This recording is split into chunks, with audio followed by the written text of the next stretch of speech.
Welcome to the Better Call Daddy Show. This is Big Daddy. Oh my God, that's hysterical. More stories you are not going to believe. And advice that you didn't know that you needed. 5 stars. 5.5 stars. We're creating a legacy, one call at a time. Here comes my daddy. Your problem is that you like me. Papa. My dad is my hero. I'll always be there to take your call, and you'll never be in too much trouble if your dad is around.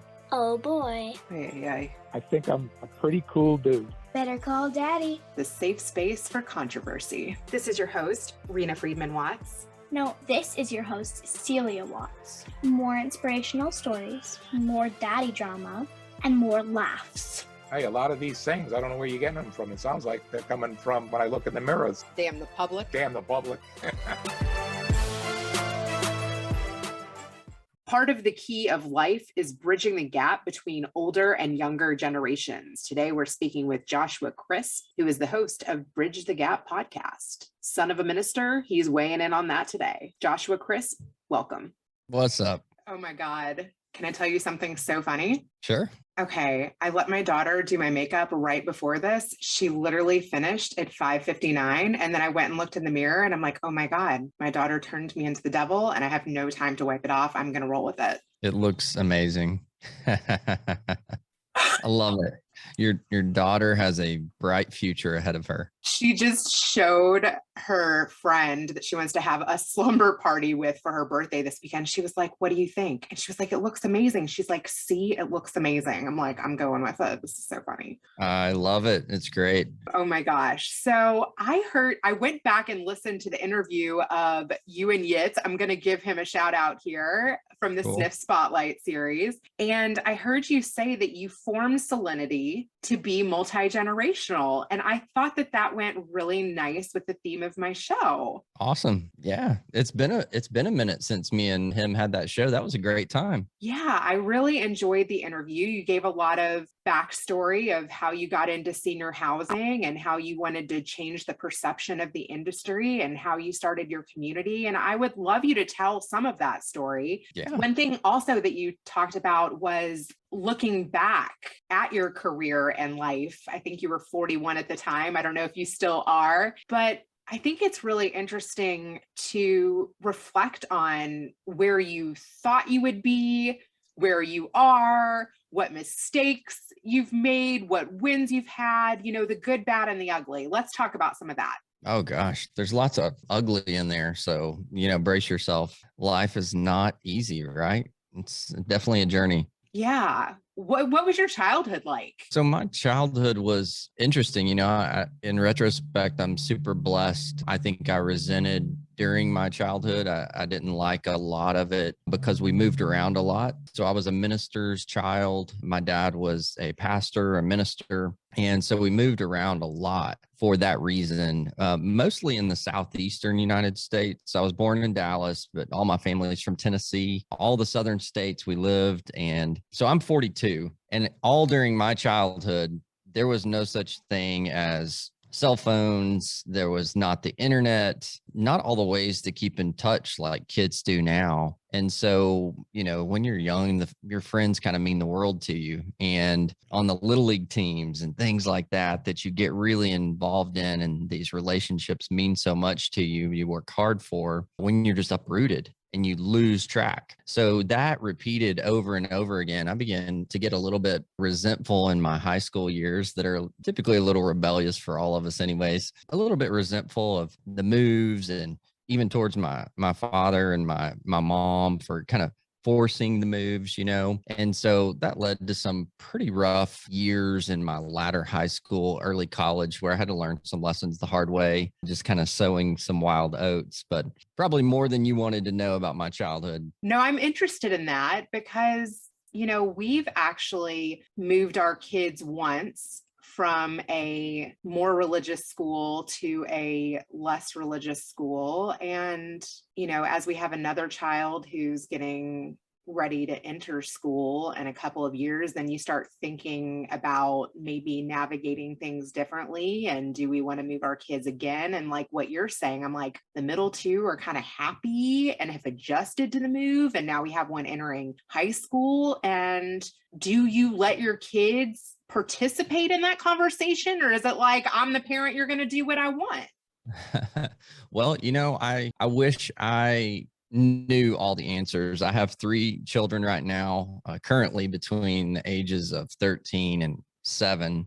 So I definitely don't have it figured out. So any of your listeners that want to hand down their journals, if they've got it all figured out, I'd love to read those. But I don't know. I think it can be a participation for sure, like having a discussion about it and kind of weighing that in at the very least. We went through recently this very difficult situation of transitioning your children, and transitioning 3 is really difficult at all different ages. And we've done the homeschooling, we've done the private schooling. And I would say, our kids were very apprehensive, to say the least, about moving and changing, but we didn't move towns. So it's a little bit different. When I was growing up, you lost complete contact. You move 3 hours away or a state away and you just lose touch. Around here, even the school that our kids went to, which they're loving, by the way, they're still in the same local ball teams. We see friends, we do sleepovers, we do all that kind of stuff. So it hasn't been as traumatic as what I would have remembered my childhood moves being, for sure. Yeah, I feel like homeschooling, since we all had to kind of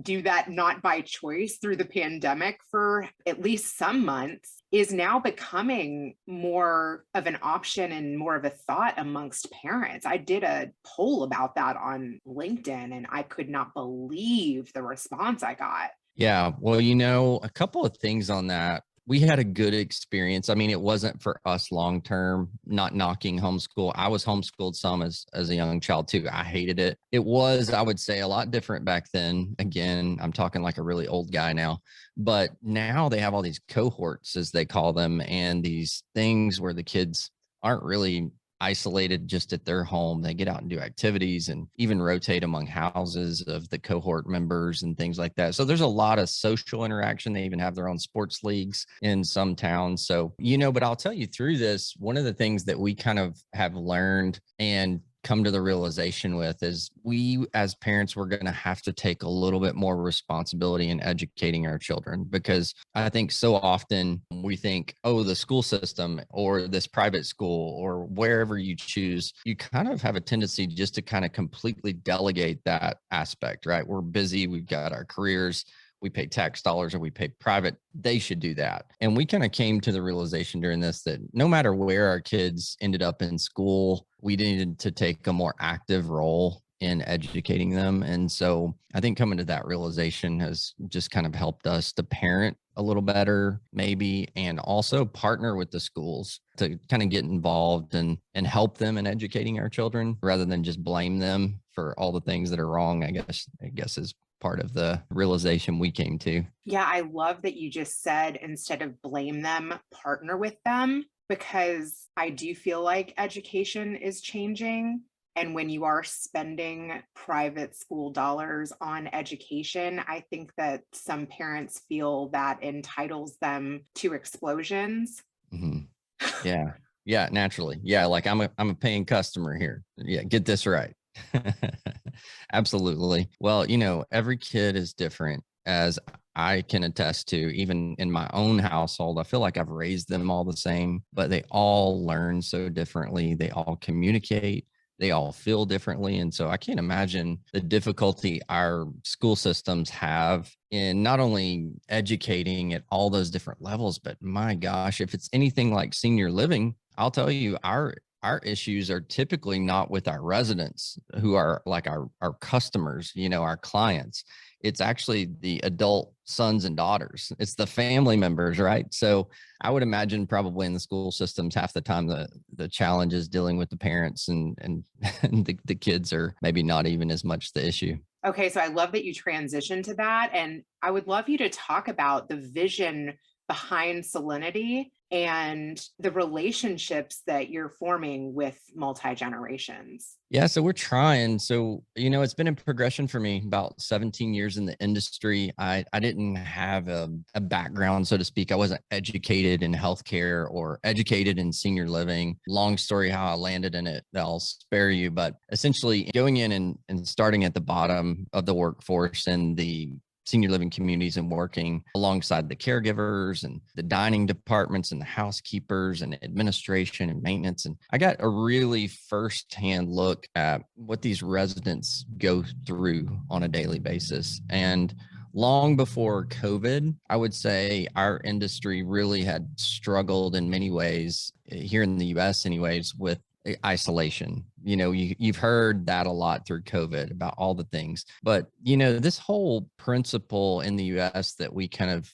refer to as retirement, it's something that we long for. Now I think of how my grandparents and many others that I know of that kind of greatest generation retired. They worked their whole lives to retire. And many of them, it was like, for what? And because it's like they stopped doing so often all the things that they lived and worked for their entire life. And so it's not always the case, but this principle of retirement, I think, has been somewhat of an unhealthy one in the US, because oftentimes I think we wrap our identity so much in what we do for a living. So we have like a title, I am mom or dad. Well, then we become empty nesters, and I am a bus driver. Well, then what happens if your identity is all wrapped up in that, what happens when you can't do that anymore? So I think people naturally lose their sense of purpose. And traditionally in senior housing, it's segregated, so to speak, based on age and acuity, right? Depending on the care setting. And so you have one kind of group of people that are all very similar, having similar frailties. And there's some good aspect of that. But what I saw is just like the sense of purpose. People don't have really a reason to wake up in the morning, they don't feel. And so what we started doing early in my career was just started trying to bridge the gap, so to speak, between the older and the younger generation, and remind the older generation that as long as they are here on the earth, breathing, in spite of their frailty, in spite of all their heartaches, emotional hardships that they've probably endured throughout their long life, they still have a purpose. And what we started seeing is when we would get creative in reminding and encouraging our residents and helping them find some purpose, then it's like all of a sudden they had a reason to wake up in the morning.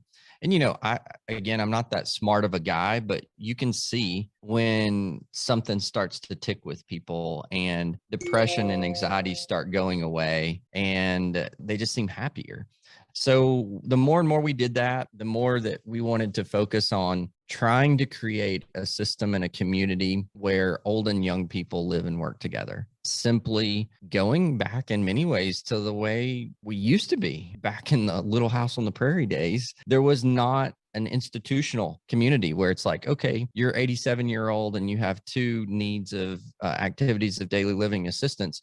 You go stay over there in the old person's home. We'll come visit you maybe on Christmas. So I don't know at what point in society we made that transition that was acceptable. But I think that's something that at its most basic form, we try to kind of break down the barriers and the walls on, not only in the programming that takes place, right, between people, but also in the physical plant. So we don't have it figured out yet, but that was one big pillar of Solinity's purpose and why we formed the brand. I heard you say too in the other interview that one of your biggest challenges was, like everyone else in senior care, staffing and, building that team. Are you still trying to bring in childcare and children into the senior facilities? Yeah, absolutely. And it's actually been really exciting. I can see a marked change and some initiative around that, even outside of our company in the industry, which is exciting because we went from talking about it to some people trying it and starting to see the value. And I think,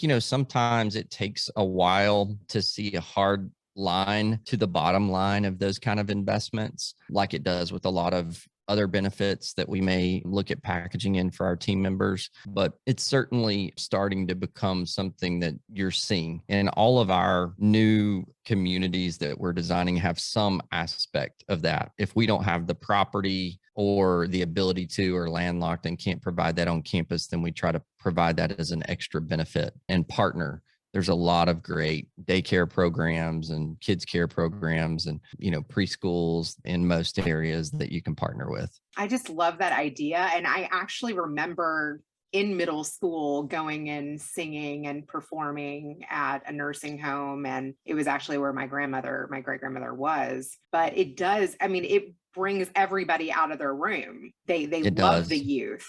They love performing. They love little kids. I would imagine that it would be hard during COVID, but I think it's a great idea.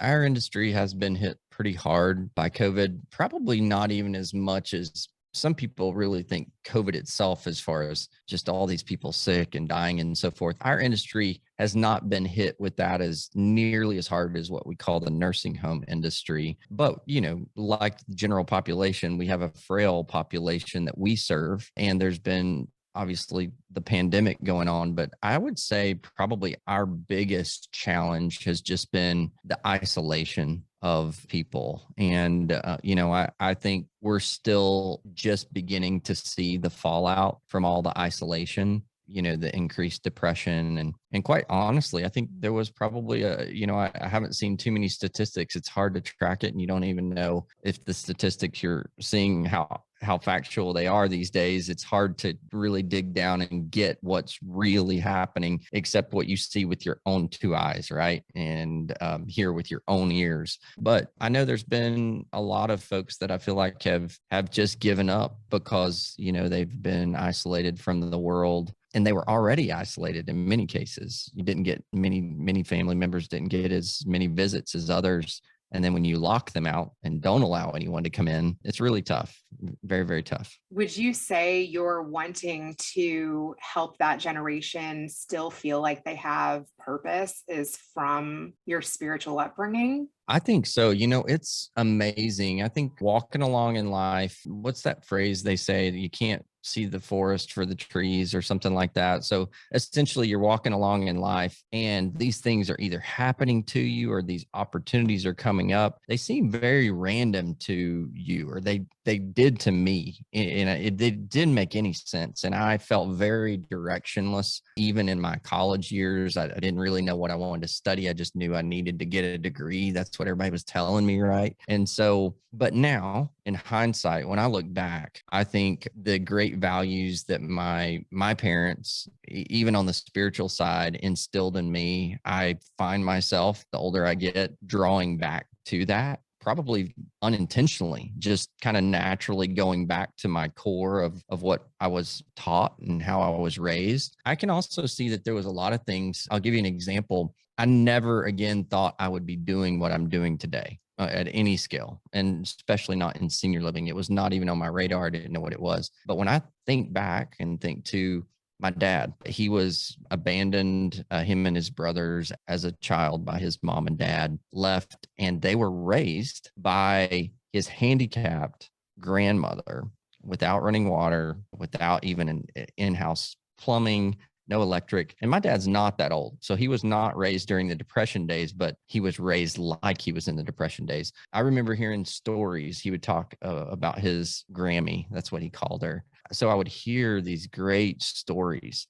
And then later in my life, I remember my dad, one of the churches he was ministering in, there was a widow there and she had no one to care for her. And we ended up adopting her. And now I'm like, that was so weird. But at the time, it wasn't weird because it was just who my dad was. So my dad built on an extension of our home, invested all this money to take care of this lady that was no relation to us whatsoever. And I remember we even moved her when we moved from Georgia to North Carolina. He moved her with us so she could be with us. And so we cared for her until she died. And so there was things like that that happened all during my childhood that now when I look back, I'm like, I was being prepared to do what I'm doing today, right? But at the time, I did not know that. So you never know what the path that you're on today is preparing you for, tomorrow, I guess is the logic of that story. That is an incredible story. And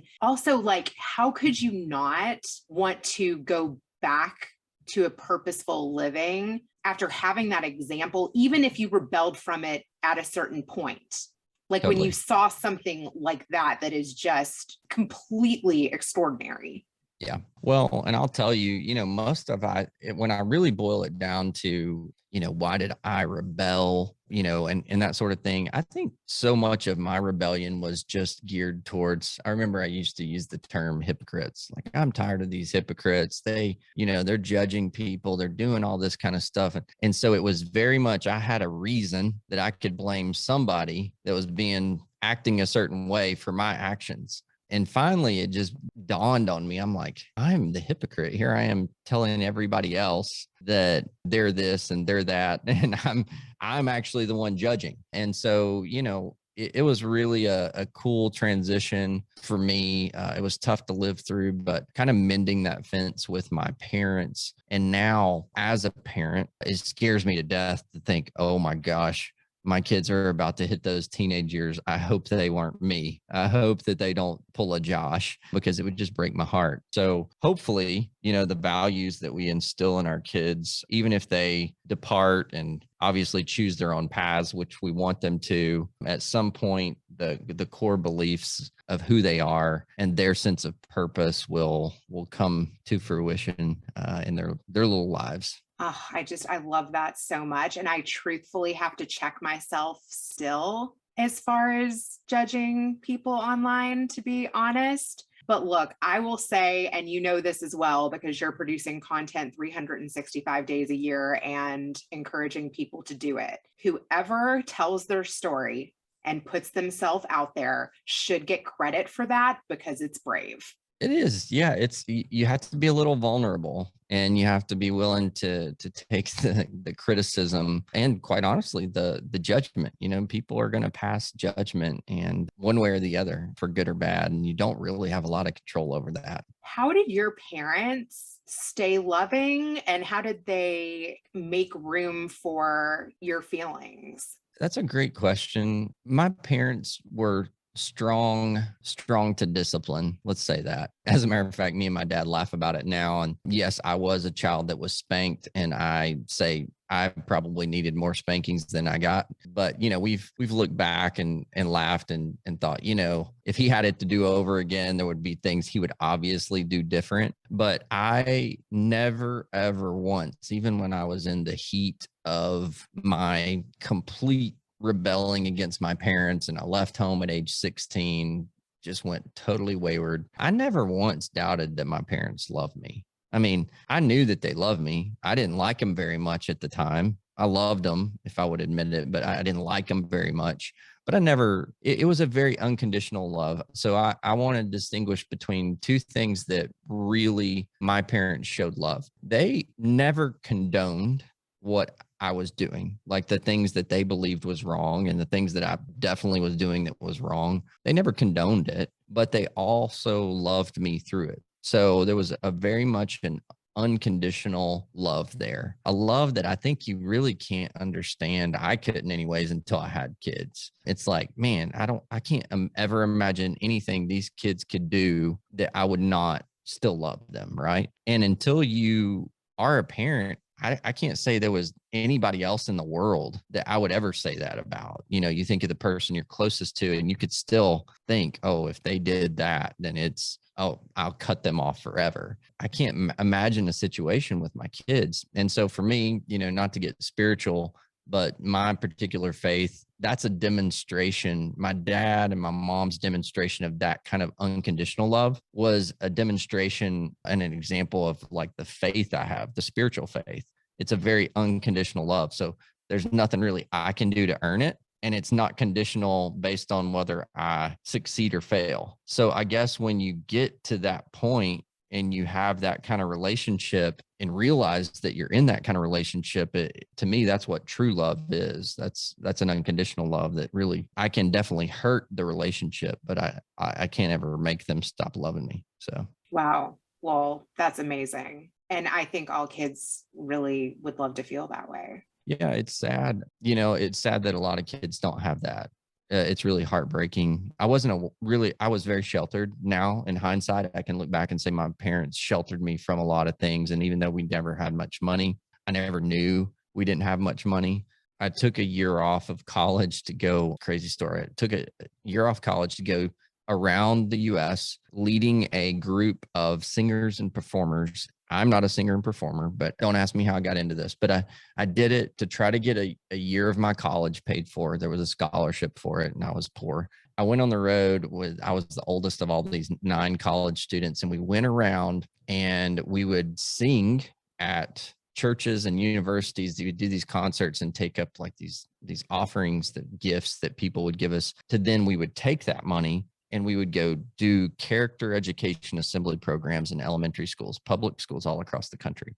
And we got, I would say, stuck with, as I phrased it, doing the Northeast during the winter. And we would go in and we would eat an elementary school prepared breakfast and lunch. We would do 2 schools a day. So set up, tear down. So I'd eat with these kids, and to hear some of their stories was just absolutely so eye-opening. That in this modern day world we live here in the US, as blessed as we all are, to think that kids grow up in some of the circumstances in some of our biggest cities like they do, it's really tragic. That's amazing, though, at such a young age that it affected you like that you were able to feel it. I think anybody would have felt it. I'll tell you, one story. I was up in, I guess it was right outside of Washington, D.C. We were in a public school, and I sat down and I was complaining about this elementary school lunch to my team. And I was like, these kids are sitting with us. I'm like, how do y'all eat this crap? This is terrible.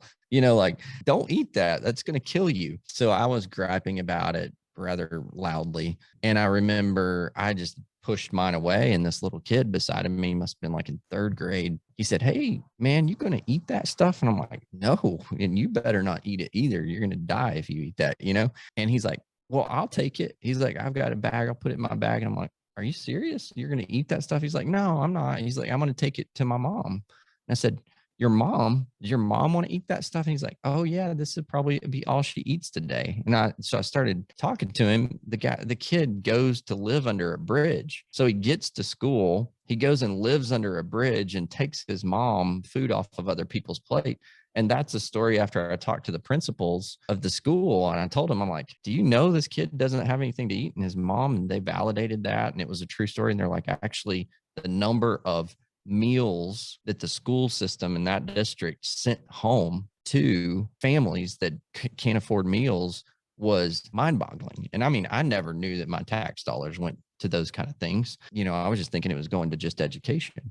But it was a major eye-opening experience to me. One, how bad some people have it, and one, how blessed I am even to this day. I would say, honestly, that kind of translates over into senior care. Well, I think it probably does. I mean, it's caring for humans, right? And we all have our issues. We all have our frailties from the day that we're born.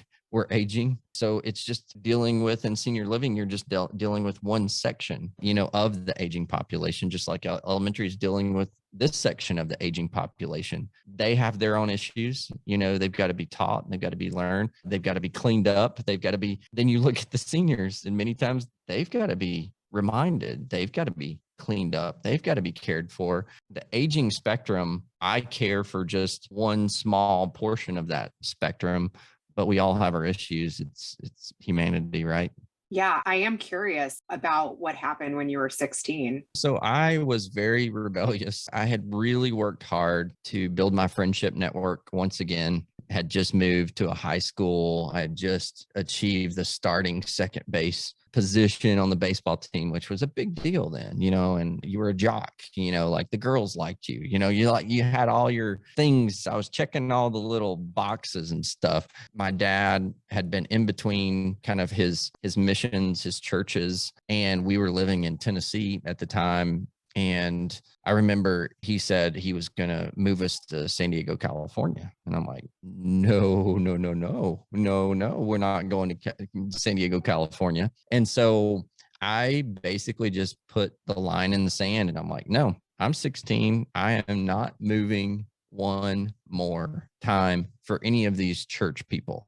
I've had it with these church people making us move, and I've had it with you listening to these church people. So I just basically totally raised hell, went out there, did all the things that a bad kid should do or not do with their parents, bad language, bad attitudes, had younger siblings at the time, was a super bad influence on them. So essentially I said I was leaving, and I went and had nowhere to go, but I moved, almost 3,000 miles back across the country and lived in my grandparents' basement. They took me in. And so I was back to the older influences. My grandparents loved me through my rebellion, treated them like heck for several years as well, but they were very good to me. And I saw my parents maybe about once a year during those years. And then, continued hardships early in my after high school. And once there was no one there, my parents pretty much cut me off as far as no financial help.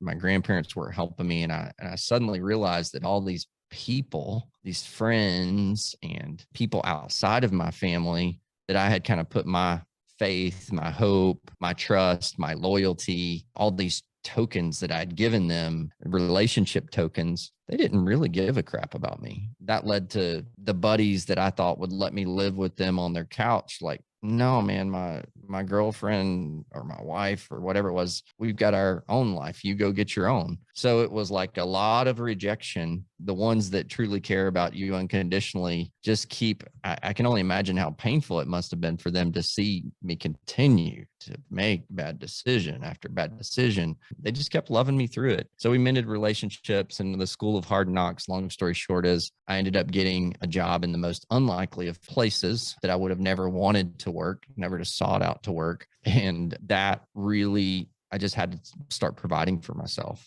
And so, the responsibility layers started building and started mending my relationship with my parents, and started getting my spiritual well-being and physical well-being and emotional well-being back together. And so probably around age 21, my wild oats, so to speak, started kind of running out and started getting my life a little bit back on track, and still trying to get it on track today. I don't have it all figured out by any stretch of the imagination. The thing is, though, is it could have continued to go bad. Like, you just don't know how things are going to work themselves out in the wash. Oh, 100%. And I will say there was things that again, I'm a person of faith, and I try not to necessarily wear that on my sleeve, or that's not a badge or anything. It's just what I believe in. And I do think there's definitely steps that are provided to us and ordained to us in life that we don't really understand at the time. You have choices, right? And you can choose to walk down the path that's opening for you, or you can go another way. Thankfully for me, I had really not many options. I was having very small doors that to me just look like I've got to do this or I'm going to starve to death. But those doors ended up being huge doors. Like, these were doors that, you could barely see the light through them, because if you imagine the biggest door you've ever seen at the biggest castle, even if that was on TV, and they've got these giant hinges that you could just barely see a light coming through that. And it's like, maybe this is the door I should try to get into. But when that door swings open, it's got big hinges. What lays ahead there sometimes is much bigger opportunity than what you ever would have thought when it was just that tiny little light. Yeah. Can you talk about some mentors that have made a huge impact for you? Yeah. Well, obviously, I've talked a lot about my dad. He's been a great mentor to me, and I'm blessed to even have a dad present in my life. That's not what a lot of people have these days. I'll tell you, my first boss in senior living invested so much in me, and I just think, what was he thinking at the time? And now I kind of looking back, I realized how little he paid me, and so I'm like, I was a pretty good deal. So I get it. I see why. I was probably like the cheapest person he could get. So if he's listening to this today, I realize why you hired me. I'm the only one that would say yes. But essentially, he invested a ton of time and energy in me. And I remember, it was funny. I don't know why these little phrases stick out, but I remember I was in a meeting with him and I was way over my head. I was just listening because he was talking to the bigwigs. I was just listening as getting mentored. And he said, after they left, he said, Josh, I'm going to make you the king of senior living one day.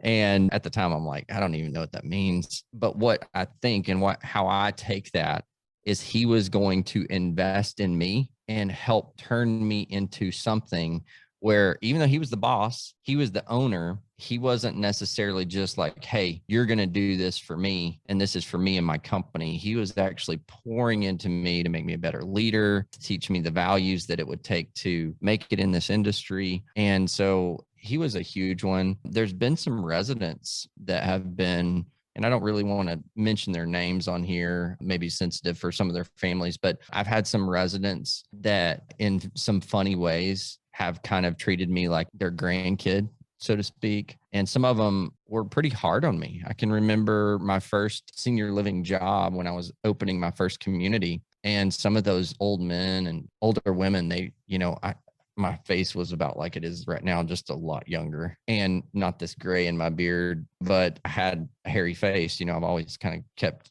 facial hair. They did not like that one bit. So one lady, she called me an angel with the dirty face. And she would flirt with me, which was fun. I enjoyed that. But they would just invest in me and pour into me and sharing their stories. So I've had young mentors, old mentors, but my dad and my first boss were probably my two that just really stick out to me. I just love that. Oh my God. I wrote down an angel with a dirty face and king of senior living, because both of those would make great titles. Oh man. Well, I'm definitely not king of senior living, and I'm definitely not an angel, but sometimes I do have a dirty face. That's probably the only truth right there. So oh my gosh. Well, who would you say is the king of senior living? I mean, you might have some insight into that considering all of the people that you've interviewed. Gosh, it's very interesting. So senior living right now to me is at the most interesting time it's ever been in my 17 years. And the main reason that I think is because there's this passing of a mantle that I'm starting to see happen. And that's what I mean by that is the industry leaders that have really founded our industry as it is today, which has probably been over the last 25, 30 years, depending on whose textbook you read. They were the ones that built the industry.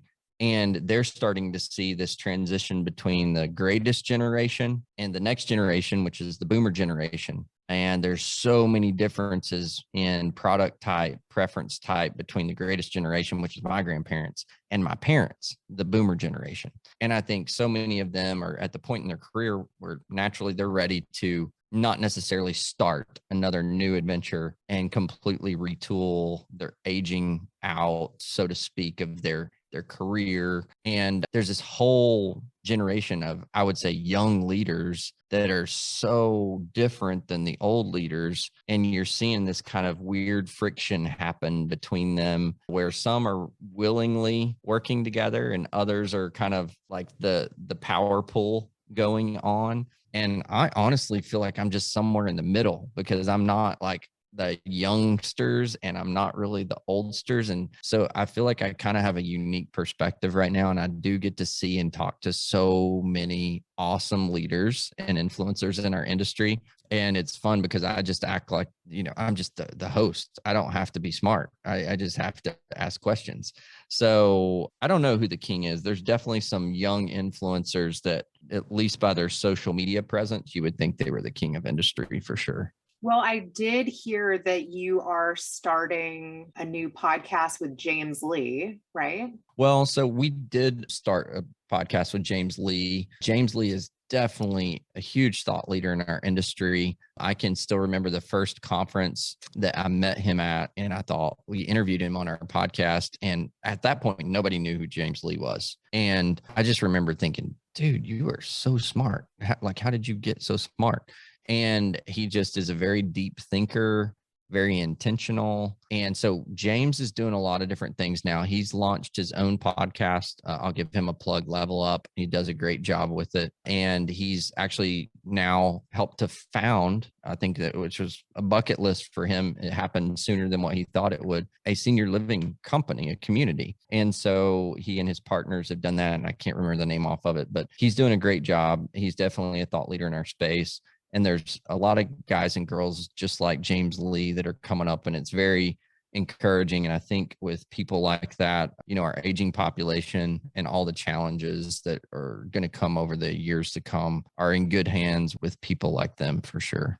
I also think it's interesting. I know you did an event this year with Jesse Itzler, and I heard you say the reason you brought him in was because he was from outside of the industry. And you felt like he would give an outside perspective and be able to speak to things like trust, which is really important in senior care. Yeah, so we had a great first event. We're going to be having our second one. The first one sold out. We're going to do our second one this summer. We're really excited. But yeah, so like any industry, I think you've got your traditional folks that kind of are in the speaker circuit in that industry. And, our industry is like a lot of verticals where you've got all these, it's kind of the same people you end up seeing. And if you're not really, I think this is true in life too, if you're not really seeking out information outside of your little echo chamber, it becomes just like that. I mean, it's just the same message over and over. And so you're not really open to learning and information and growth.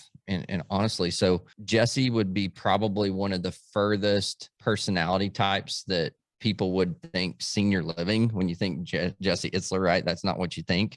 And that was one of the reasons. And plus he had ties. So if you follow Jesse, he's been pretty open and transparent about his family's struggle with aging family and Alzheimer's and all of that. So we knew there was kind of a simple tie to the aging population and the sympathy towards that because he has experienced it. And so, yeah, I'll tell you, Jesse ended up crazy story. So our first event, it's a 1-day, it's a 24-hour event. Jesse Itzler, everybody amped and excited. His agent calls us at 11:30. He's supposed to be on the stage, I think at like 4. And they say, we got bad news. And I'm like, no, I don't want to hear bad news. We're in the middle of our event. Jesse's very ill. He is not going to be able to make it. We scrambled.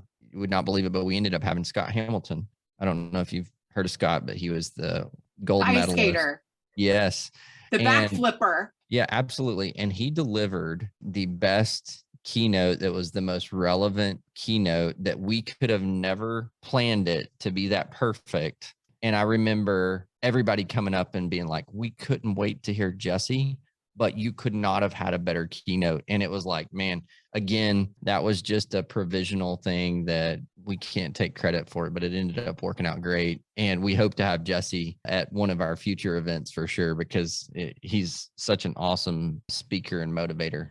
Oh my God, do things just never go as planned when you're putting together an event? It does not matter how much you plan. Oh, I know. I think we had every contingency plan except that one in place. And it's like, surely your keynote's not going to, and then you wouldn't think it would happen on the same day. It'd be like something happened a couple of days before and you got a little bit of time to scramble. But no, we had 3 hours to fix that. It worked out great. So great event, and look forward to this one this year. Plus, this is like an A-lister, like not cheap. Oh, no, no, no. These big time dollars. I mean, so the whole podcast, we had never even done a podcast before. I didn't even listen to podcasts when we started this 5 years ago. Our first year, we bootstrapped the budget. Me and Lucas just funded everything out of our own pockets. And, 5 years later, not in my wildest imaginations would I ever have thought anything that I started, I would be booking Jesse Itzler as the talent. Yeah, those guys, they earned it, but they're expensive for sure. Yeah, I want to talk about Bridge the Gap a little bit and how you used to attend industry events and you felt like you wanted to share knowledge that wasn't being spread in the industry. I love that. Yeah. So, I mean, the short version is I was blessed to be able to speak on some panels and go to these conferences as a C-suite leader for most of my career. I remember the moment about 6 years ago, me and my buddy Lucas, we showed up in Chicago in the Sheraton's beautiful hotel in a sea of blue suits. And I remember thinking, one, I look really different. And as soon as I walk in with my backwards hat and my, jeans and blazer, I can see security sizing me up. Like, you're not supposed to be here. And I'm like flashing my badge, like, no, I paid, I'm here, I'm okay. And so, but I remember thinking these people are all so brilliant, right? They're so smart, but generally they would all go and pay all this money to go listen to themselves talk in their echo chambers. And then the communities, all these communities across the country where all the work's actually being done, nothing's changing, like nothing's being done.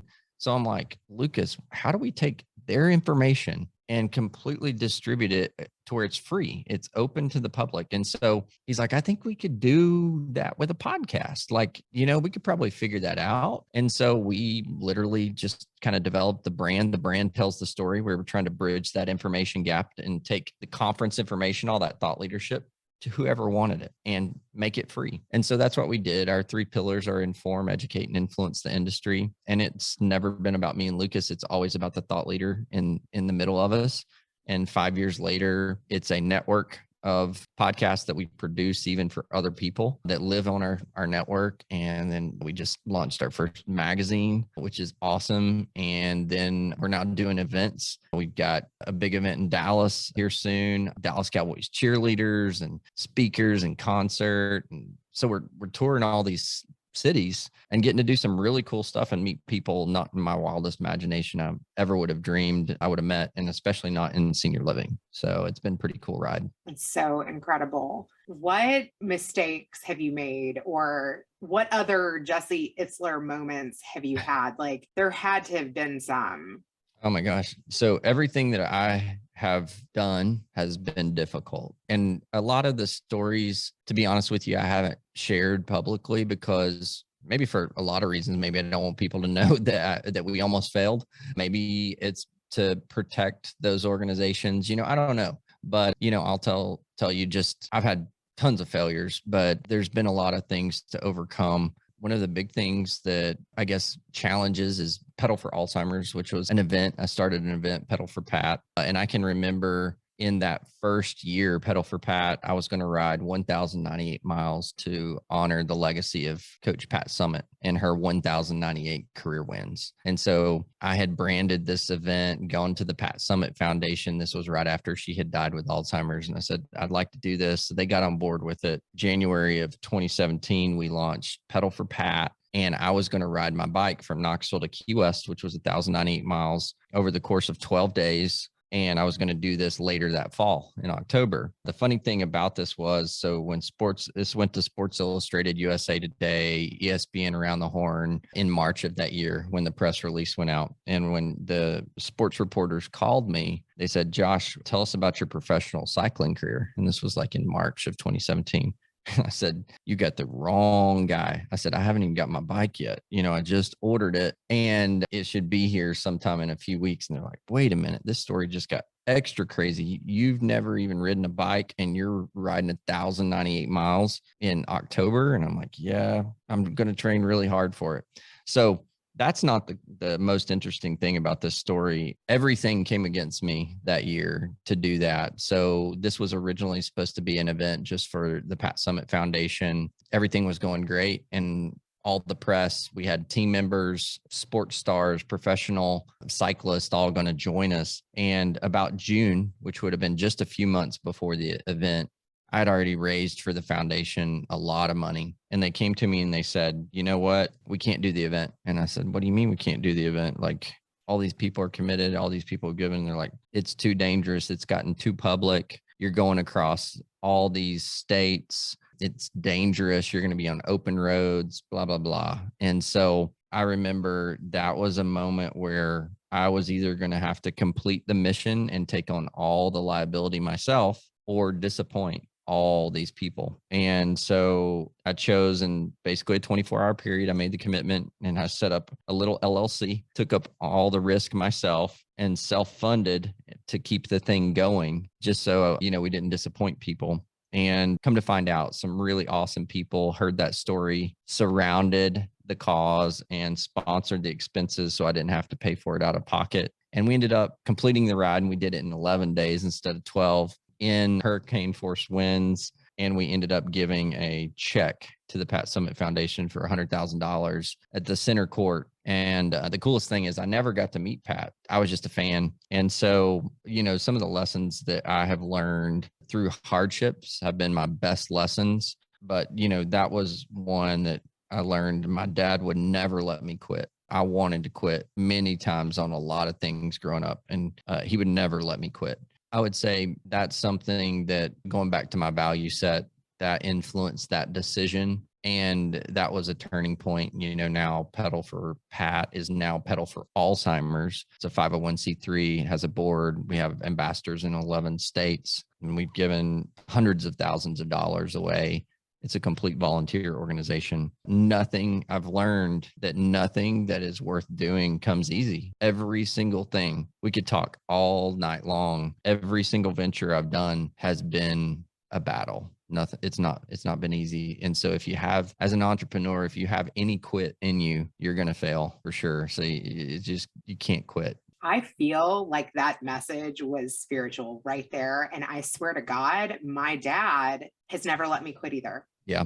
Well, he's a good dad, because I think I didn't answer your question because you wanted to know my failures. And I would say I feel like I fail all the time in parenting because, I think back and I honestly compare myself to my dad, because I think the world of what he did with me and things, and dang, I screwed up again. And there has been some times when I've already let my kids quit some things. And then I've thought about it and I'm like, I can't let them give up that easy. I've got to let them finish their commitments. I've got to make them finish what they start. They've got to finish that commitment, whatever it is they made. If it's the season of Little League and they want to throw their glove down and quit and walk off the field in the middle, no, suck it up, Buttercup. You committed. You wanted to play this. We bought the baseball bat. We bought the cleats. Let's finish out this game. Let's finish out this season. And then we'll reevaluate. But this is what you committed to. So there's probably parents out there right now thinking that is bad parenting advice. So could be wrong, but that's my journey as a parent. So.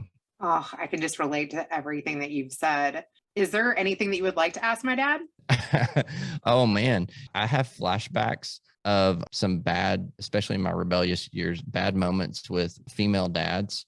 And so, I just want to say, yes, sir. Yes, sir. That's all I need to say is whatever you need me to do, sir. I will respect your daughter and hope I haven't offended her today. So no, I have nothing to ask your dad at all, except maybe just parenting advice. Oh, that's great. That's so good. Okay. Well, what is coming up next for you? Is there anything that you would like to promote? So for us, we are actually getting finally our feet really off the ground on the development front.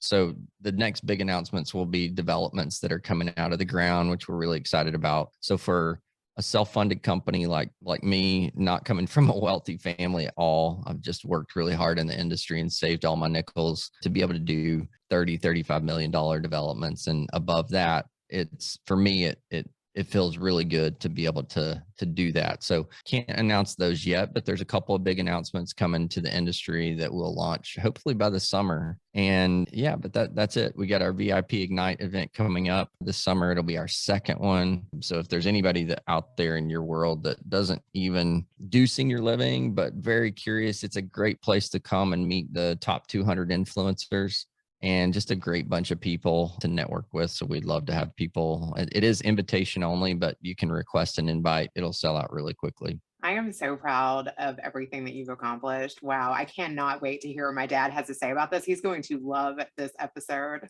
Well, I hope so. I hope I don't disappoint your dad. Now, let's switch it over to Grandpa.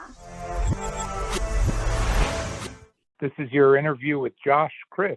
Yet sounds very familiar on some of the advice that he got that you get from your father. And that is where no matter what you're looking to ascertain in life, it's nice to have somebody in your corner that doesn't let you quit anything and makes you take every bit of your essence, see if you can achieve on whatever your dreams are. Doesn't everybody need something like that? Oh, yeah. I knew you would like that. Did like that. And even though he gave his father a hard way to go and traveling all over the place, isn't it ironic also how I know so many people, and I think you've run into some, that when you become like 16 years old and you're moving all around the country, or you're moving, or there's different issues in the family, that sometimes a 16-year-old thinks that they know everything. They want to be with their friends. They want to do their own thing. They don't really want to listen to authority. They're very rebellious, and they think that they can run their own show even at 16 years old. He was not moving across the country, was he? Nope. But then again, difference that he had, I have as well, where I was very, very close grandparents, where I also respected people's opinion that have lived lives, especially listening to the stories and the hardships that they had to overcome, as he would call it, the great generation. And when you have the respect of the history of where you come from and from other people's histories and experiences, and you take them to heart, that has a lot of meaning in your life. And there's a lot of people that just don't get it and fortunately haven't had maybe even the opportunity to understand the depth of that perspective and how important it is.